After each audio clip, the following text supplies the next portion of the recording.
Gostaria também, só os irmãos tenham um pouquinho de paciência, eu tenho que mudar aqui um pouquinho esse meu foco aqui agora, porque senão eu precisaria 2 textos aqui, mas já vamos chegar lá. Uma das coisas que também gostaria de deixar claro para os irmãos é que o objetivo principal que motivou o apóstolo Paulo a escrever a sua epístola aos Romanos era principalmente o desejo que ele tinha de ser enviado pela igreja de Roma como missionário na Espanha. Então, nessas suas saudações finais, ele mostra, primeiro, mais uma vez, aliás, a sua autoridade espiritual, tendo em vista que ele tinha ensinado a necessidade do crente de ter uma vida de relacionamento com Deus, com os irmãos na fé, com os demais homens, revelando que ele mesmo, eu falei que ele estava mostrando a sua autoridade espiritual, porque ele vivia aquilo que ensinava. Quem já observou o detalhe no livro de Atos dos Apóstolos, no capítulo 1 e versículo 1, Lucas, quando escreve esse livro, ele é o seu autor, ele diz assim: fiz o primeiro tratado, ó Teófilo. Esse Teófilo era uma pessoa de posses financeiras que tinha contratado o médico amado, doutor Lucas, para fazer um apanhado, um histórico acerca do que Jesus realizou durante o seu ministério. Lembrando que Lucas não foi apóstolo de Jesus. Mais tarde, ele então fez várias reportagens, várias pesquisas e escreveu o seu evangelho, que leva o seu nome, principalmente voltada a sua linguagem para os gregos. Como ele foi bem sucedido nesse relato, esse Teófilo, que financiou esse empreendimento que teve como resultado o evangelho escrito por Lucas, ele foi convidado, contratado para fazer um outro trabalho, que seria o relato do histórico da igreja primitiva, no livro que denominou-se Atos dos Apóstolos. Então ele começa o relato dizendo: fiz o primeiro tratado, ó Teófilo, se referindo ao evangelho que ele tinha escrito. E ele diz mais: das coisas que Jesus, quem se lembra daí? Que Jesus não só ensinou, mas fez. Ou seja, ele deixou claro que quando Jesus dava qualquer ensinamento, uma orientação, uma ordem, Jesus primeiro dava o exemplo. Infelizmente, nos dias em que nós vivemos, principalmente, o superintendente fez menção aqui da pós-modernidade, nós temos visto uma coisa diferente. De vez em quando aparecem algumas pessoas travestidas de obreiros que na realidade são consideradas fariseus modernos, cuja pregação se resume no seguinte: façam o que eu mando, mas não façam o que eu faço. Então o apóstolo Paulo deixou bem claro na sua epístola aos Romanos a sua autoridade espiritual, porque tudo aquilo que havia ensinado, ele dava o exemplo. Que Deus nos ajude, cada um de nós, mesmo os irmãos dirigentes de congregações, líderes de departamentos, não se esqueçam disso, como Paulo escreveu certamente para, se não me falha a memória, para o jovem Timóteo, dizendo: seja o exemplo dos fiéis. E assim nós vamos ser bem-sucedidos naquilo que fizemos na obra de Deus. Então, essa cordialidade, essa delicadeza de Paulo, fazer menção de pessoas que ele conhecia, e a maioria esmagadora dessas pessoas, eu falei maioria porque haviam alguns que já eram crentes antes da própria conversão do apóstolo Paulo. Ele vai fazer menção aqui de um ou dois deles que provavelmente foram contemporâneos com Jesus. Então isso ficou muito interessante por conta da cordialidade nos relacionamentos pessoais. Então, como eu disse, Paulo envia saudação pessoal a 26 pessoas e a 5 famílias que tinham em suas casas as chamadas lares e igrejas.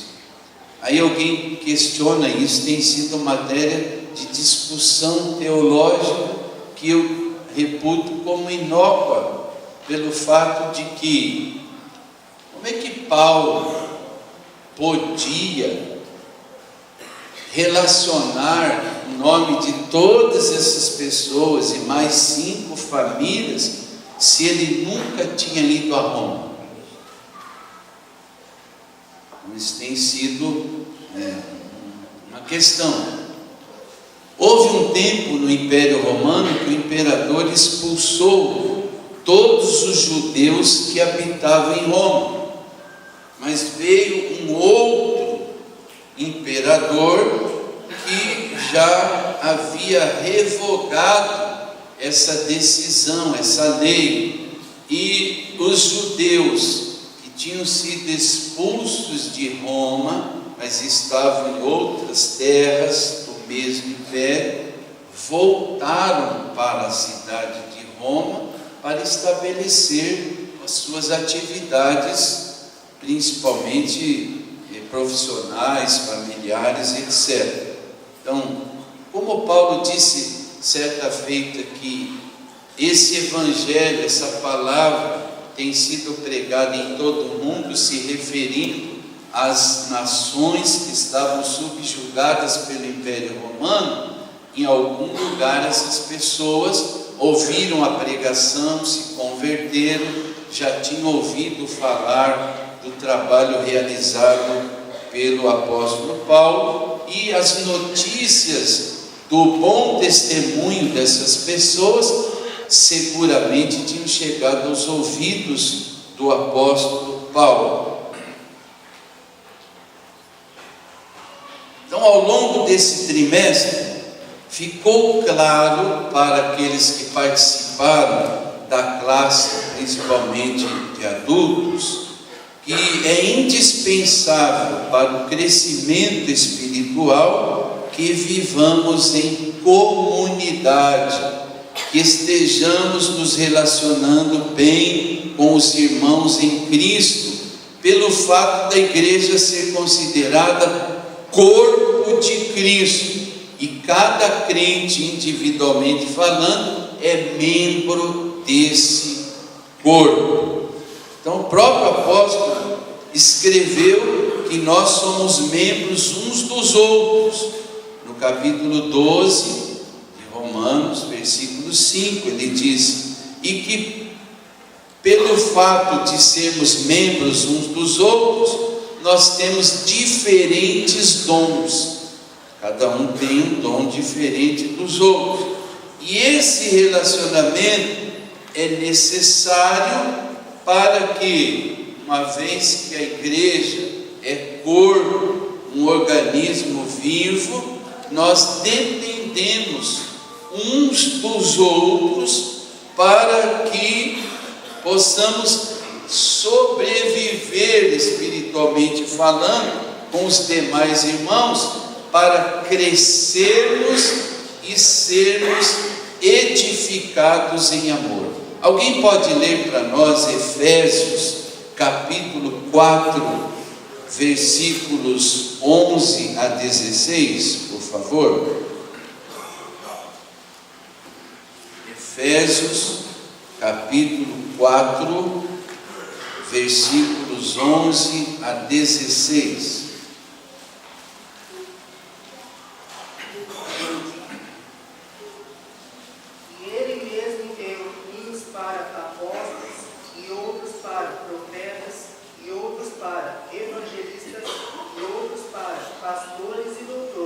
Vamos fazer o seguinte, para interagir, cada um lê um versículo bem alto mesmo, com voz de trovão.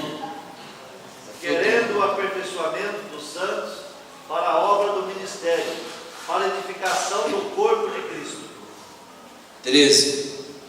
Até que todos cheguemos à unidade da fé e ao conhecimento do Filho de Deus, a varão perfeito, à medida da estatura completa de Cristo. 14.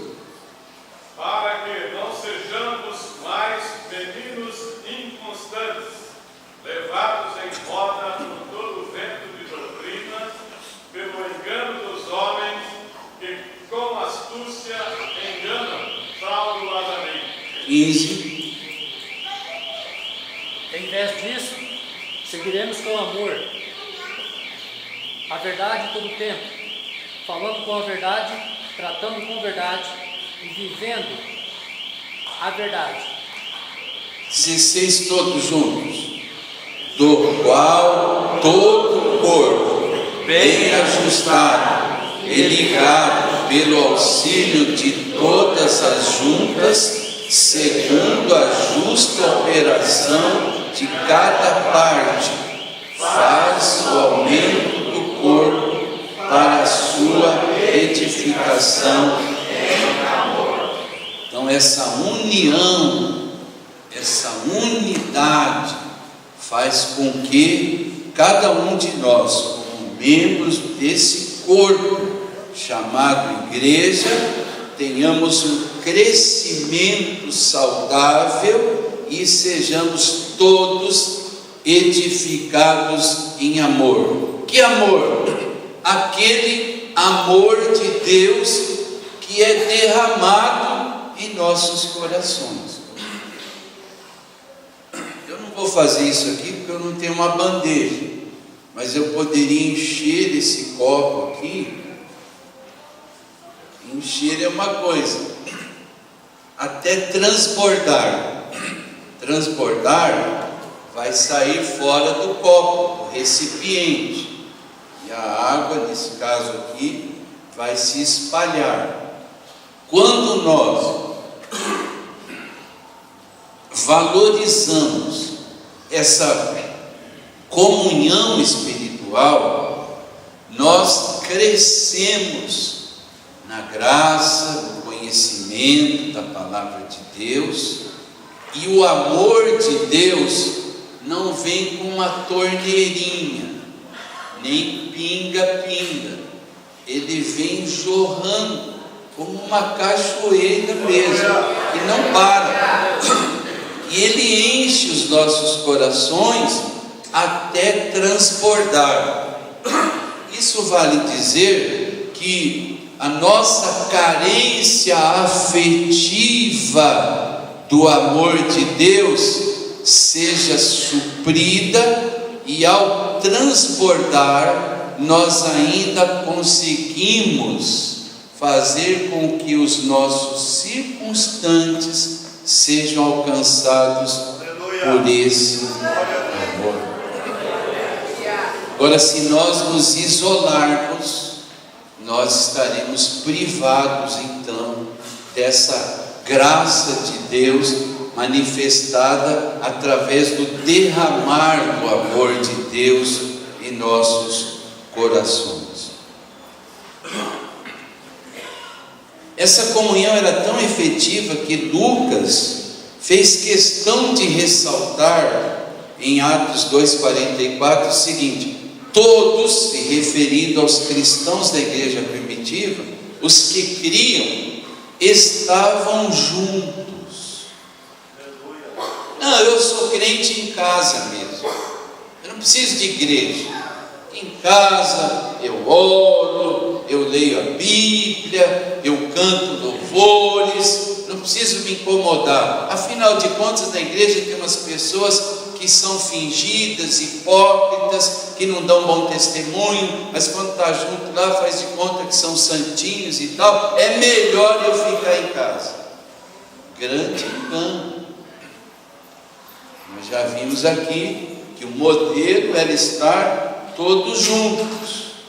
E quando nós estamos juntos, nós somos mais fortes. Aleluia!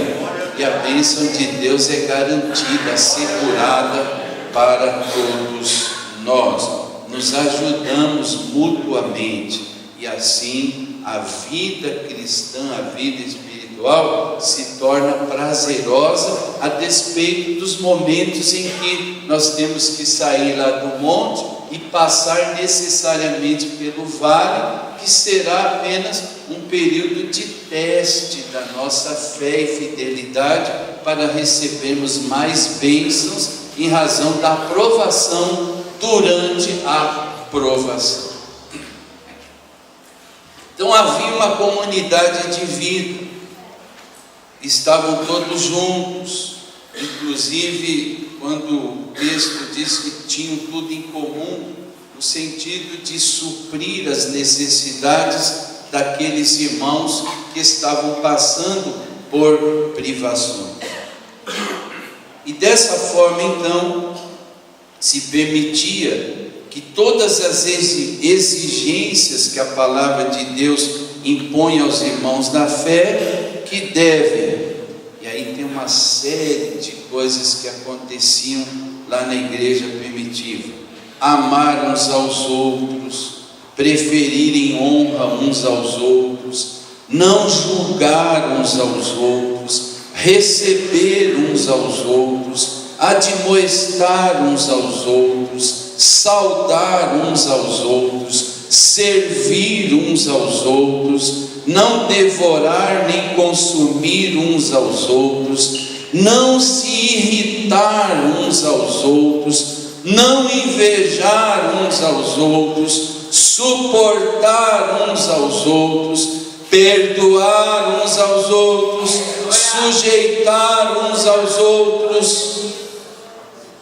ensinar uns aos outros, consolar uns aos outros, exortar uns aos outros, edificar uns aos outros, considerar uns aos outros, confessar as culpas uns aos outros, ser membros uns dos outros, ter cuidado uns dos outros, levar a carga uns dos outros, deixar a mentira e falar a verdade a cada um e não falar mal dos outros.